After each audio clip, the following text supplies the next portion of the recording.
Obviously, a very small population will not support a huge sample. Finally, the required size will depend on the purpose of the sample. If Bill wants to know what Joe and Jane think about gun control, then a sample consisting of Bill and Jane would, obviously, be large enough. If Bill wants to know what most Australians think about gun control, then a sample consisting of Bill and Jane would be far too small. People often commit hasty generalizations because of bias or prejudice. For example, someone who is a sexist might conclude that all women are unfit to fly jet fighters because one woman crashed one. People also commonly commit hasty generalizations because of laziness or sloppiness. It is very easy to simply leap to a conclusion and much harder to gather an adequate sample and draw a justified conclusion. Thus, avoiding this fallacy requires minimizing the influence of bias and taking care to select a sample that is large enough. One final point. A hasty generalization, like any fallacy, might have a true conclusion. However, as long as the reasoning is fallacious, there is no reason to accept the conclusion based on that reasoning. Examples of hasty generalization. Smith, who is from England, decides to attend graduate school at Ohio State University. He has never been to the U.S. before. The day after he arrives, he is walking back from an orientation session and sees two white, albino, squirrels chasing each other around a tree. In his next letter home, he tells his family that American squirrels are white. Sam is riding her bike in her hometown in Maine, minding her own business. A station wagon comes up behind her and the driver starts beeping his horn and then tries to force her off the road. As he goes by, the driver yells, "Get on the sidewalk where you belong." Sam sees that the car has Ohio plates and concludes that all Ohio drivers are jerks. Bill. You know, those feminists all hate men. Jew. Really? Bill. Yeah? I was in my philosophy class the other day and that Rachel chick gave a presentation. Jew. Which Rachel? Bill. You know her. She's the one that runs that feminist group over at the Women's Center. She said that men are all sexist pigs. I asked her why she believed this and she said that her last few boyfriends were real sexist pigs. Jew. That doesn't sound like a good reason to believe that all of us are pigs. Bill. That was what I said. Jew. What did she say? Bill. She said that she had seen enough of men to know we are all pigs. She obviously hates all men. Jew. So you think all feminists are like her? Bill.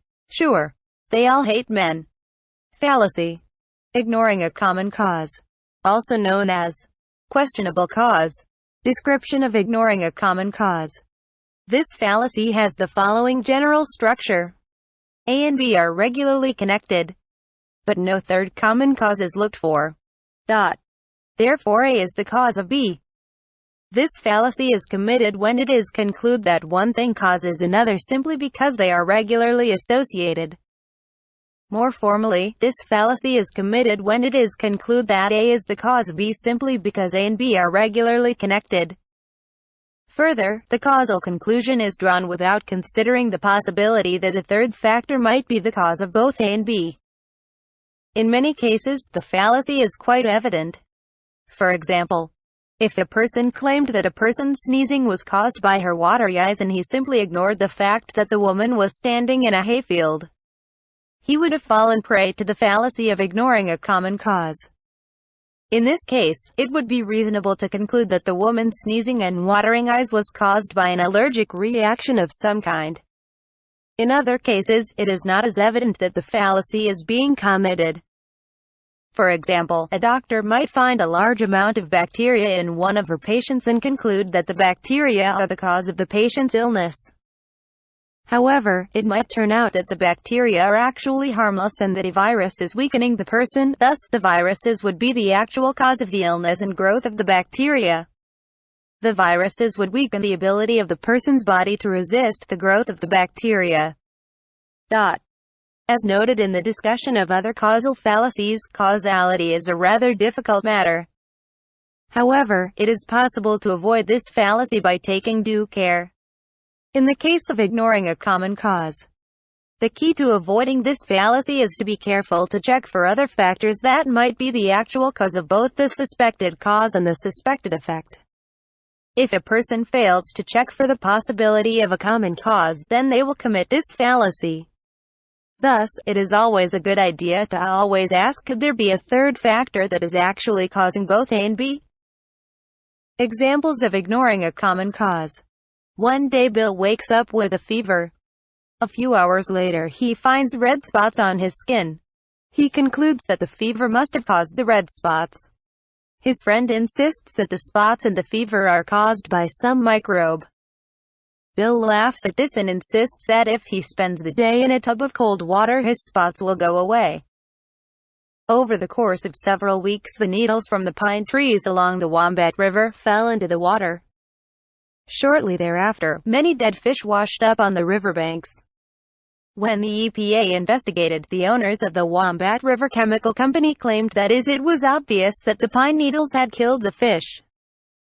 Many local environmentalists claimed that the chemical plant's toxic wastes caused both the trees and the fish to die and that the pine needles had no real effect on the fish. A thunderstorm wakes Joe up in the middle of the night. He goes downstairs to get some milk to help him get back to sleep. On the way to the refrigerator, he notices that the barometer has fallen a great deal. Joe concludes that the storm caused the barometer to fall. In the morning he tells his wife about his conclusion. She tells him that it was a drop in atmospheric pressure that caused the barometer to drop and the storm. Fallacy. Middle ground. Also known as golden mean fallacy, fallacy of moderation. Description of middle ground. This fallacy is committed when it is assumed that the middle position between two extremes must be correct simply because it is the middle position. This sort of reasoning has the following form. Position A and B are two extreme positions. C is a position that rests in the middle between A and B. Therefore C is the correct position. This line of reasoning is fallacious because it does not follow that a position is correct just because it lies in the middle of two extremes. This is shown by the following example. Suppose that a person is selling his computer. He wants to sell it for the current market value, which is $800, and someone offers him $1 for it. It would hardly follow that $400.50 is the proper price. This fallacy draws its power from the fact that a moderate or middle position is often the correct one. For example, a moderate amount of exercise is better than too much exercise or too little exercise.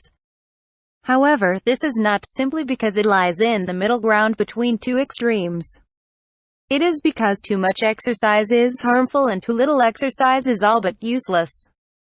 The basic idea behind many cases in which moderation is correct is that the extremes are typically too much and not enough, and the middle position is enough. In such cases, the middle position is correct almost by definition. It should be kept in mind that while uncritically assuming that the middle position must be correct because it is the middle position is poor reasoning, it does not follow that accepting a middle position is always fallacious. As was just mentioned, many times a moderate position is correct. However, the claim that the moderate or middle position is correct must be supported by legitimate reasoning. Examples of middle ground. Some people claim that God is all-powerful, all-knowing, and all-good. Other people claim that God does not exist at all. Now, it seems reasonable to accept a position somewhere in the middle. So, it is likely that God exists but that He